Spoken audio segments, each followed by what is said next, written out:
Hi everyone, welcome back to channel Resign Dunia. So in this video we'll discuss about TIFR GS 2022 यानी कि TIFR exam है। बहुत से students ऐसे हो सकते हैं जिन्होंने TIFR के जो नेम है वो आज फर्स्ट टाइम सुना होगा, ठीक है। जिनको पता है बहुत अच्छी बात है, बट जिनको नहीं पता है उन्हें वीडियो एंड तक देखना है। कौन कौन सी डेट्स होने वाली हैं, एग्जाम डेट क्या होगी और एप्लीकेशन डेट क्या होगी, कितनी एप्लीकेशन फी होने वाली, सारी चीजें हम इस वीडियो में डिटेल से डिस्कस करेंगे, ठीक है। सबसे पहले चीज, जो बच्चे कोचिंग वगैरह कर रहे होते हैं, जो स्टूडेंट्स, उनको तो पता होता है TIFR वगैरह के बारे में, लेकिन जो अपने किसी लोकल एरिया में पढ़ रहे हैं, अपने किसी लोकल कॉलेज वगैरह से कर रहे हैं BSc MSc, उन्हें नहीं सुना होता उन्होंने TIFR के बारे में।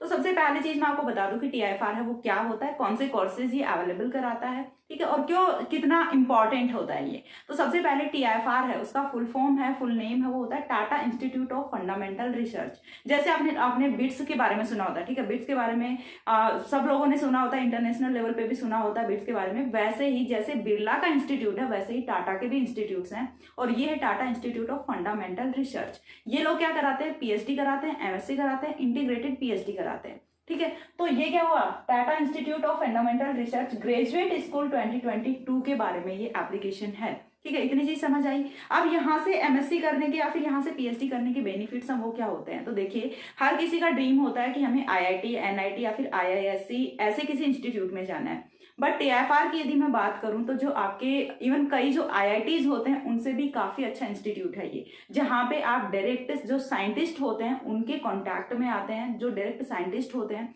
उनके साथ में रह के आप अपना जो रिसर्च वर्क है वो कंप्लीट कर सकते हैं, ठीक है। अब इसके लिए एलिजिबिलिटी क्राइटेरिया है वो क्या क्या होने वाला है, सारी चीजें देखिए हम डिटेल से डिस्कस करेंगे यहाँ पे। सबसे पहली चीज, आपको इतनी चीज समझ आई होगी कि TIFR है वो कोई छोटी चीज नहीं है, ठीक है, कोई छोटा इंस्टीट्यूट नहीं है, बहुत ही रेपुटेटेड इंस्टीट्यूट है, जिसमें आप PhD करके बहुत ही अच्छा अपना करियर है वो बना सकते हैं, ठीक है। यदि आपका यहाँ पे एडमिशन हो जाता है, यदि आपका यहाँ पे सिलेक्शन हो जाता है, then you are so fortunate, आप बहुत ज्यादा लकी हैं, क्योंकि ऐसे ही तो इतना आसान नहीं होता यहाँ पे एडमिशन होना, ठीक है। क्योंकि यहाँ से जो रेपुटेशन है इस वाले इंस्टीट्यूट की, मैंने जैसे बताया कि जैसे बिट्स है वैसे ये क्या है, TIFR है। अब आई थिंक बहुत सारे बच्चों को कोरिलेट कर पा रहे होंगे, ठीक है, क्योंकि बहुत से लोगों ने नहीं सुना होता अबाउट द TIFR।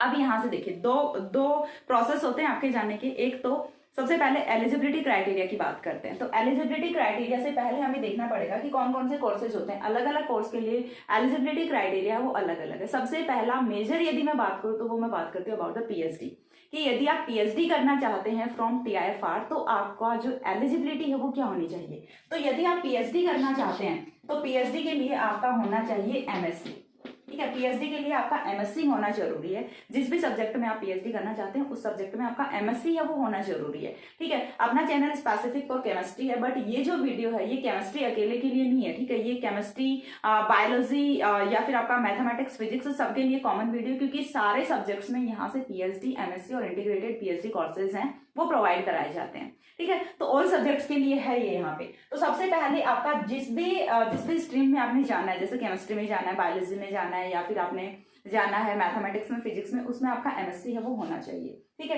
MSc होने के बाद जो सेकंड है वो आपका क्या होना चाहिए, यहाँ से MSc होना चाहिए। उसके बाद आपको क्या करना है, सबसे पहले TIFR का एंट्रेंस एग्जाम देना है, ठीक है। यहाँ से क्या दोगे, फिर आप TIFR का एंट्रेंस एग्जाम दोगे, और एंट्रेंस एग्जाम देने के बाद यदि आप एग्जाम क्वालिफाई कर जाते हैं देन आपको इंटरव्यू फेस करना होता है यहाँ से, ठीक है। देन आपको क्या करना होता है, इंटरव्यू फेस करना होता है। This is the selection procedure for PhD students, ठीक है। ये PhD वालों के लिए होता है। सबसे पहले आपका MSc होना जरूरी है। MSc के बाद आपको ये एप्लीकेशन फॉर्म है ये अप्लाई करना है, देन आपको एग्जाम देना है। यदि आप क्वालिफाई कर जाते हैं एग्जाम तो फिर आपका इंटरव्यू होगा, और यदि आपने इंटरव्यू भी क्वालिफाई कर लिया then ultimately you will selected into TIFR, ठीक है। अब नेक्स्ट हम बात करते हैं अबाउट द इंटीग्रेटेड PhD। ये जो मैंने IPhD लिखा है ये क्या होता है, इंटीग्रेटेड PhD। अब सबसे पहली चीज तो इंटीग्रेटेड PhD क्या होता है, देखिए आजकल इंटीग्रेटेड B.Ed कोर्स है वो बहुत ज्यादा ट्रेंड में है। अब आधे लोगों को समझ आ गया होगा। देखिए, एक तो B.Ed करने के दो तरीके हैं। एक तो क्या होता है कि डायरेक्ट आप BSc या फिर MSc के बाद में B.Ed करो, ठीक है। तो तब आपका B.Ed कितने साल का होता है, 2 साल का होता है, ठीक है। फॉर एग्जाम्पल यदि आपने 3 साल की BSc की है और देन आप क्या कर रहे हो, यहाँ से 2 साल का B.Ed कर रहे हो, तो कितने साल में, 5 साल। लेकिन इंटीग्रेटेड B.Ed में 4 साल में आपको BSc प्लस B.Ed दोनों की डिग्री है वो दे दी जाती है। तो संभाव वैसा ही होता है यहाँ से इंटीग्रेटेड PhD में। आपको क्या होता है कि कुछ ऐसे स्टूडेंट्स होते हैं जिनका पहले से ही क्लियर होता है कि मुझे तो फ्यूचर में PhD ही करना है, तो वो क्या करते हैं, इंटीग्रेटेड पीएचडी के लिए अप्लाई करते हैं और यहाँ से आपका एमएससी प्लस पीएचडी दोनों कोर्सेज हैं वो मीनवाइल हो जाते हैं, ठीक है, साथ साथ हो जाते हैं। एमएससी प्लस पीएचडी दोनों के दोनों कोर्सेज हैं वो साथ साथ हो जाते हैं।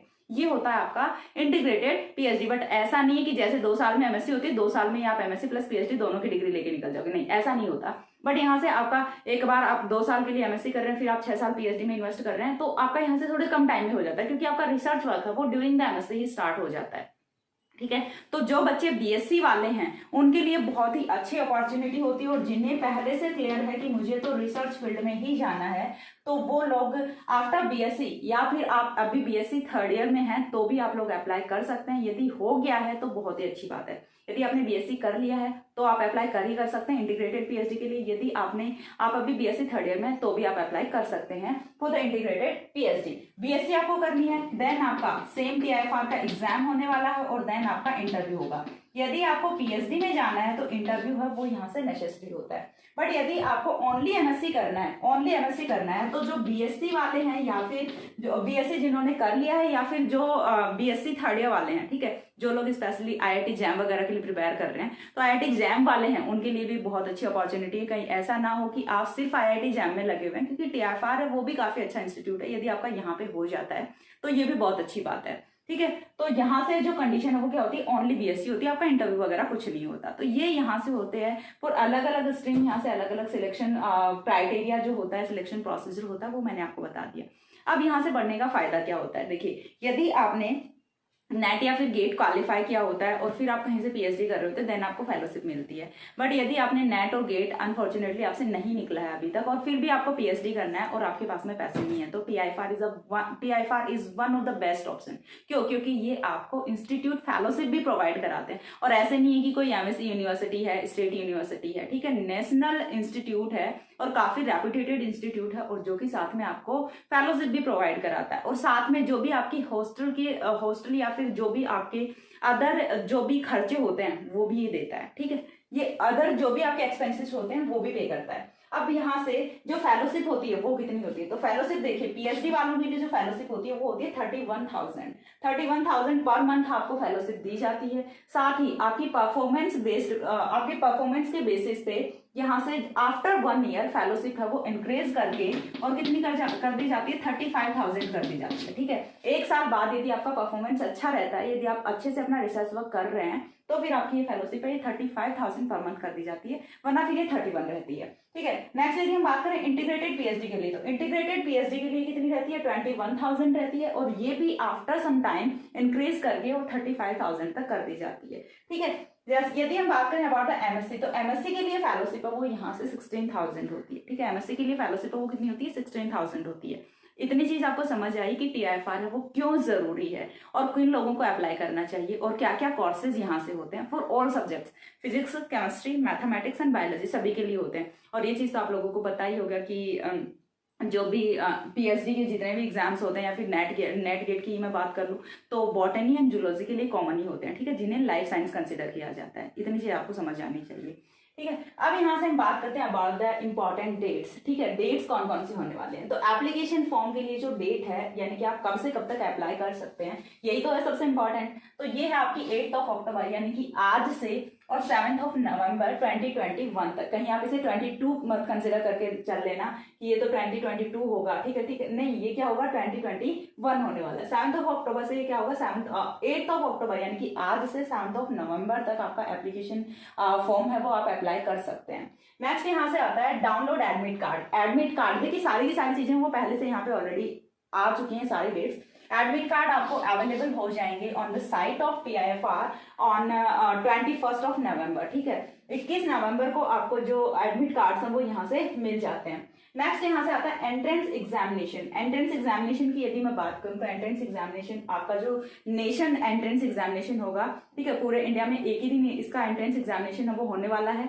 वो कब होगा, यहाँ से आपका 12 दिसंबर को होगा 2021 को, जिस दिन की आपका संडे है, ठीक है। तो बहुत सारे लोग जो जॉब वगैरह करते हैं या आफ्टर एमएससी, तो उनको ये नहीं होना चाहिए मेरा एक दिन खराब होगा, ये होगा वो होगा। संडे को एग्जाम होता है और सेंटर्स हैं वो आपके जैसे नेट गेट के सेंटर्स होते हैं वो हो जाते हैं। ऑनलाइन एग्जाम होता है। एंड स्पेसिफिक यदि मैं बात करूँ अबाउट द केमिस्ट्री, ठीक है, मुझे और सब्जेक्ट का आइडिया नहीं है क्योंकि मैंने भी दिया हुआ है एग्जाम, अनफॉर्चुनेटली मेरा क्वालिफाई नहीं हुआ था, ठीक है।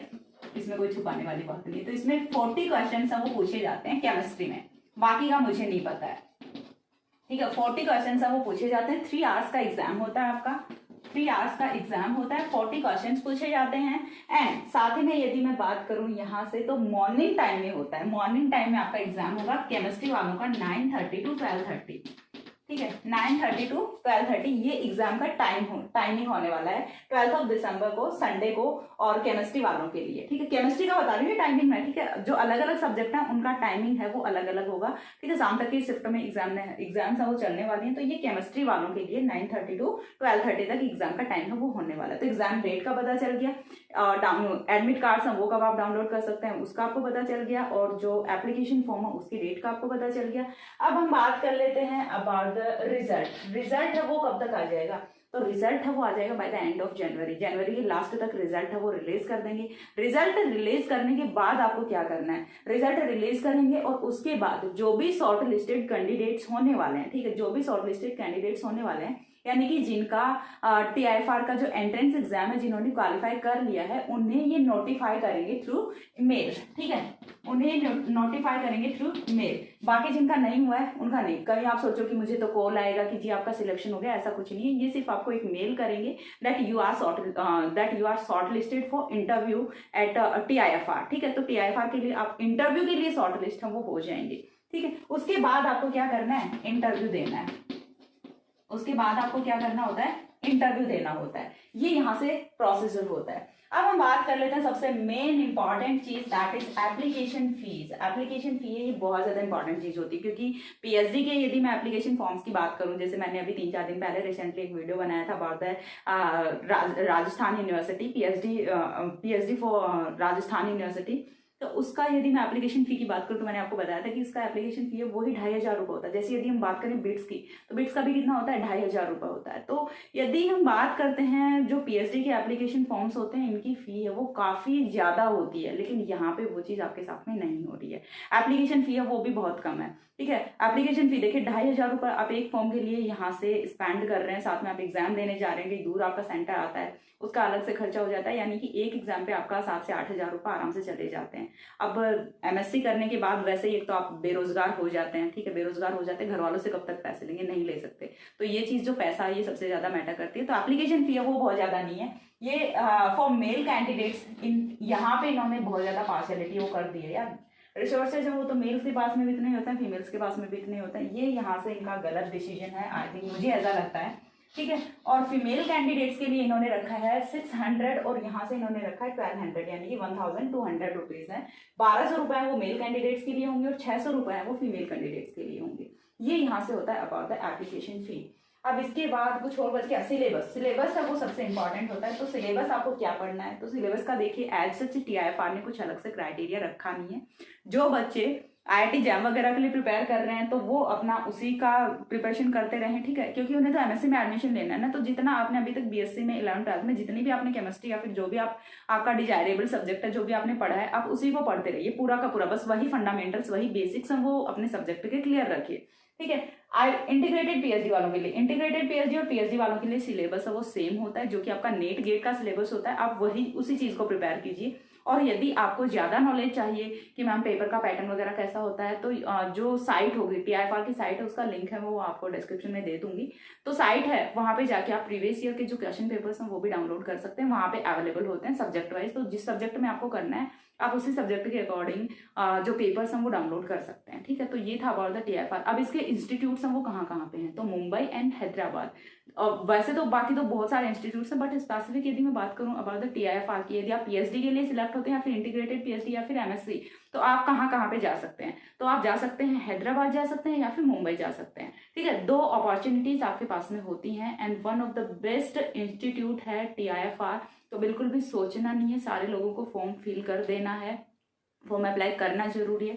एटलीस्ट आपको एग्जाम दे के देखना है, एग्जाम को एक्सपीरियंस करना है कि कैसा क्या एग्जाम आता है। और TIFR है, काफी अच्छा इंस्टीट्यूट है, रेपुटेटेड है। अब यहाँ पे एक पॉइंट और आता है कि जो नेट या फिर गेट जिन्होंने ऑलरेडी क्वालिफाई कर रखा है या फिर जेस्ट जिन्होंने ऑलरेडी क्वालिफाई कर रखा है, तो उनके पास में एक यहाँ से बेनिफिट ये होता है कि उनको TIFR का जो एंट्रेंस एग्जामिनेशन है वो फिर से नहीं देना, ठीक है, उनके पास में ये अपॉर्चुनिटी होती है, लेकिन उनको फिर ये वाला फॉर्म है ये भी फिल नहीं करना है। ठीक है, उनके लिए फॉर्म अलग से आएगा, तो उसके लिए आपको TIFR का जो साइट है उसे रेगुलरली विजिट करना है कि आपको पता चल जाए कि उनके लिए फॉर्म्स हैं वो कब आ रहे हैं। उन्हें ये वाला फॉर्म है ये फिल नहीं करना, उन्हें डायरेक्ट इंटरव्यू देना होता है, लेकिन उसके लिए एप्लीकेशन फॉर्म है वो अलग से आते हैं। ठीक है, वो शायद जनवरी तक आने वाले हैं, या फिर मुझे पक्का नहीं पता है, वो आप फिर आप जो भी साइट है उसे विजिट करते रहना रेगुलरली। यदि आपने नेट और गेट है या फिर जेस्ट का एग्जाम है वो ऑलरेडी क्वालिफाई कर रखा है।